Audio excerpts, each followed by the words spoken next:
Jesucristo es el camino, la verdad y la vida. Juan 14:6.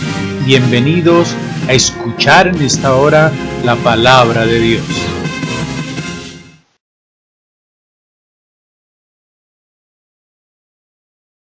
Nada nos faltará. Basado en cada uno de los principios de la palabra de Dios. Bienvenido y comparte un amigo esta palabra especial para nosotros. Lucas 22, versículo 35, en traducción en lenguaje actual, dice: Luego Jesús les preguntó a sus discípulos: ¿recuerdan cuando los envié a anunciar las buenas noticias y les dije que no llevaran dinero, ni mochila, ni sandalias? Díganme, ¿les hizo falta algo? Ellos respondieron: No, Señor, nada nos faltó. La palabra es: nada nos faltará. La palabra es: el Señor está con nosotros, nada nos hará falta. Su presencia está con nosotros y la bendición de Él nos cubre. También dice la palabra en Mateo capítulo número 9, versículo 36, en la versión Reina Valera: y al ver las multitudes tuvo compasión de ellas, porque estaban desamparadas y dispersas como ovejas que no tienen pastor. En Mateo 9:36, pero en la versión internacional dice: al ver las multitudes tuvo compasión de ellas, porque estaban agobiadas y desamparadas como ovejas sin pastor. Y en la traducción viviente dice: cuando vio a las multitudes, les tuvo compasión, porque estaban confundidas y desamparadas como ovejas sin pastor. Y en la traducción del lenguaje actual, Mateo 9:36 dice: y al ver la gran cantidad de gente que lo seguía, Jesús sintió mucha compasión, porque vio que era gente confundida, que no tenía quien la defendiera. Parecían un rebaño de ovejas sin pastor. Cantidades sinónimos que uno a uno nos van manifestando la necesidad de un pastor, la necesidad de Jesús, el Hijo de Dios, como pastor de cada una de nuestras vidas. El Señor ve una gran cantidad de personas, unas multitudes, y tiene compasiones de ellas. Dice: desamparadas y dispersas. Dice que estaban agobiadas y desamparadas. Dice que las multitudes estaban confundidas, pero también ve las multitudes que no tiene quien las defienda. Una cantidad de gente que lo seguía sin que hubiese alguien que las defendiera. Parecían un rebaño de ovejas sin pastor. Pero lo que dicen las Escrituras es que Jesús es el buen pastor. En el Evangelio según San Juan, capítulo número 10, en la traducción en lenguaje actual, dice el versículo 1 en adelante: Jesús les dijo: ustedes saben que solo un ladrón y bandido entra al corral saltando la cerca. En cambio, el pastor de las ovejas entra por la puerta. El que cuida la entrada le abre, y el pastor llama a cada una por su nombre. Ellas reconocen su voz. Luego el pastor la lleva fuera del corral, y cuando ya han salido todas, él va delante de ellas. Las ovejas siguen al pastor porque reconocen su voz, pero no seguirán a un desconocido. Más bien huirían de él, pues no reconocerían su voz. Jesús les puso el ejemplo anterior, pero ellos no entendieron lo que les quiso decir. Entonces Jesús les explicó el ejemplo: yo soy la puerta de las ovejas. Todos los que vinieron antes que yo eran bandidos y ladrones. Por eso las ovejas no les hicieron caso. Yo soy la puerta del reino de Dios. Cualquiera que entre por esta puerta se salvará. Podrá salir y entrar y siempre encontrará alimento. Cuando el ladrón llega, se dedica a robar, a matar, a destruir. Yo he venido para que todos ustedes tengan vida y para que la vivan plenamente. Esa es la voluntad de Dios para nosotros. Por eso Dios envió a su Hijo como el buen pastor que libra a sus ovejas del ladrón, del bandido, del que quiera saltar el corral. Y dice que el buen pastor llama a sus ovejas por su nombre, pero que además ellas reconocen su voz y Él la llama, ellas vienen hacia Él y la lleva a un nuevo corral. Dice que las ovejas siguen al pastor porque reconocen su voz, que no siguen a un desconocido, que Él es la puerta de las ovejas, pero que además Él ha venido para que tengamos vida y vida plena, vida en abundancia, que Él es la puerta del reino de Dios, que cualquiera que entre por esta puerta se salvará y podrá salir y entrar y siempre encontrará alimento. Pero este alimento no se refiere solamente al físico, al que llena nuestros estómagos, sino a aquel alimento también que tiene que ver con la ropa, lo que nos cubre, lo que nos protege exteriormente, pero mucho más allá. Tiene que ver con nuestro sustento espiritual, el sustento de nuestra alma, lo que nos infunde aliento en nuestro espíritu. Ese es el direccionamiento, la unción, la gracia de Dios sobre cada uno de nosotros como buen pastor, cubriendo a sus ovejas con ese alimento. Y hablando de ese alimento, en Marcos capítulo 8, versículo 1 al 13, habla acerca de la alimentación de los 4,000. Dice la palabra de Dios que en aquellos días, como había una gran multitud y no tenían qué comer, Jesús llamó a sus discípulos y les dijo: tengo compasión de la gente porque hace ya 3 días están conmigo y no tienen que comer. Y si los enviare en ayunas a sus casas, se desmayarán en el camino, pues algunos de ellos han venido de lejos. Sus discípulos le respondieron: ¿de dónde podrá alguien saciar de pan a estos aquí en el desierto? Él les preguntó: ¿cuántos panes tenéis? Ellos dijeron: 7.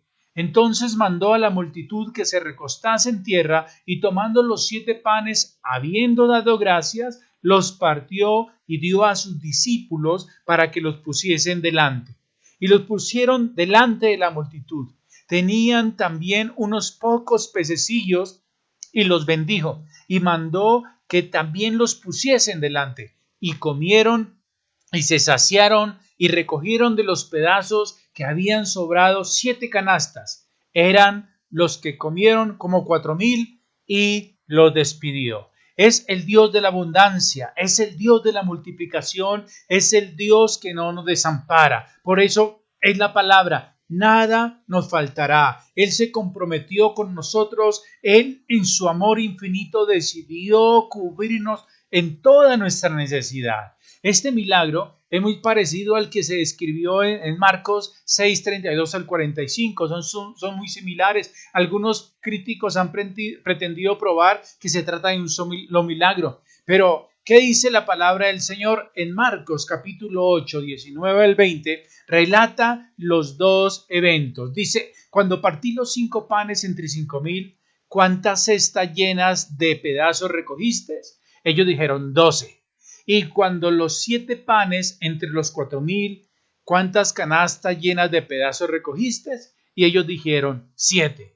2 milagros diferentes, pero con propósitos contundentes. El primer milagro fue oficiado inmediatamente después de la misión de los 12, mientras que este otro fue durante la gira del Señor con sus discípulos por la región de Decápolis. En la primera ocasión, la multitud había estado con Jesús un día, mientras que en la segunda habían pasado ya 3 días. Las personas que comieron también fueron diferentes. En uno fueron 5,000, en el otro fueron 4,000. La provisión que tenían a mano en la primera ocasión consistía en 5 panes y 2 peces, mientras que aquí habían 7 panes y algunos pececillos. La cantidad que sobró también fue distinta. En uno recogieron 12 cestas y en la otra 7. Desde el primer milagro, el Señor Jesús mandó a sus discípulos que subieran a la barca y emprendieran el viaje de regreso solos, mientras que en el otro iban a una ciudad llamada Dalmanuta. Pero aunque las diferencias son numerosas, lo cierto es que ambos milagros consistieron básicamente en lo mismo. multiplicar panes y peces para dar de comer a la gran multitud. No importan las estadísticas, no importan lo que esté sucediendo, el Señor ha prometido multiplicar panes y peces para dar de comer a la gran multitud, porque grande es su misericordia. Bueno, hay unas evidencias que queremos mirar acerca de estos milagros. Nótese que la primera multiplicación tuvo lugar entre judíos, mientras que la segunda fue en la región de Decápolis, donde la población era mayoritariamente gentil.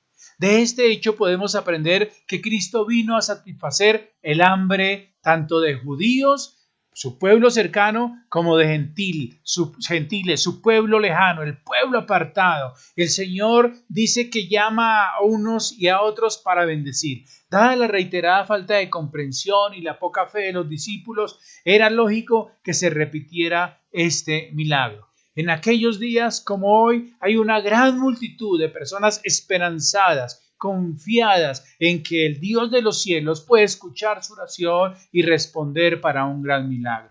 Miren, la gente sigue a Dios, es tanta la admiración por el Señor Jesús que en ese tiempo, en medio del desierto, las multitudes le seguían más, así estuvieran en un desierto, así hubiese ausencia de comida, querían del Señor, necesitaban del Señor, era una presencia sin igual que los movía a estar con Él. Hoy el Señor igualmente dice: vengan a mí los trabajados, los cansados, los cargados, que yo los haré descansar. Vengan a mí los que están enfermos, vengan a mí los necesitados, que yo soy su pastor, su buen pastor. Esto también lo reconocía el rey David. Es en ese salmo, el Salmo 23, el rey en esa canción, en ese poema, exalta el gran amor y la bondad que tiene Dios en compasión para sus gentes, para su creación. El Salmo 23, el salmista lo cantaba y lo voy a leer en la traducción en lenguaje actual de la siguiente manera. Tú, Dios mío, eres mi pastor, contigo nada me falta. Me hace descansar en verdes pastos y para calmar mi sed me llevas a tranquilas aguas. Me das nuevas fuerzas y me guías por mejor camino, porque así eres tú. Puedo cruzar lugares peligrosos y no tener miedo de nada, porque tú eres mi pastor y siempre estás a mi lado. Me guías por el buen camino y me llenas de confianza. Aunque se enojen mis enemigos, tú me ofreces un banquete y me llenas de felicidad. Me das un trato especial. Estoy seguro, completamente seguro, de que tu bondad y tu amor me acompañarán mientras yo viva, y de que para siempre viviré porque tú vives, y de que para siempre viviré donde tú vives, y que por siempre viviré contigo, Señor. Padre Celestial, en esta hora queremos orarte, queremos acercarnos a ti en oración, queremos bendecirte, darte las gracias por ser nuestro buen pastor y por cumplir sobre nosotros tus promesas. Gracias, Señor, porque tu palabra dice: no he visto justo desamparado, ni su descendencia que mendigue pan. Gracias, Señor, porque en esta hora sentimos tu provisión sobre cada uno de nosotros. Gracias por la abundancia, Señor. Gracias por tu misericordia, Señor. Gracias no solamente por el pan y el vestido físicos, sino por el alimento espiritual, el sustento de nuestra alma, tu palabra que nos infunde aliento. Señor, en esta hora queremos también cubrirnos en oración a las personas que no tienen pastor, a las ovejitas que andan deambulando por el mundo entero, y pedir que tu presencia, tu Espíritu Santo les toque, tu Espíritu Santo les atraiga hacia ti, Señor, y pedirte, Dios, en el nombre de Jesús, que podamos compartir a las gentes que tú eres nuestro buen pastor, que tú eres nuestro gran Señor. Padre, en el nombre de Jesús, yo pido que escuche estas palabras y vea estos videos, pueda, Señor amado, ser lleno de tu amor, ser lleno de tu bondad. Por eso permite que podamos compartir este mensaje por este medio a quienes quizás inesperadamente lo reciban con sorpresa, pero con gran satisfacción al recibir al buen pastor, a Jesús de Nazaret, en sus corazones. Un gran abrazo y bendiciones a todos.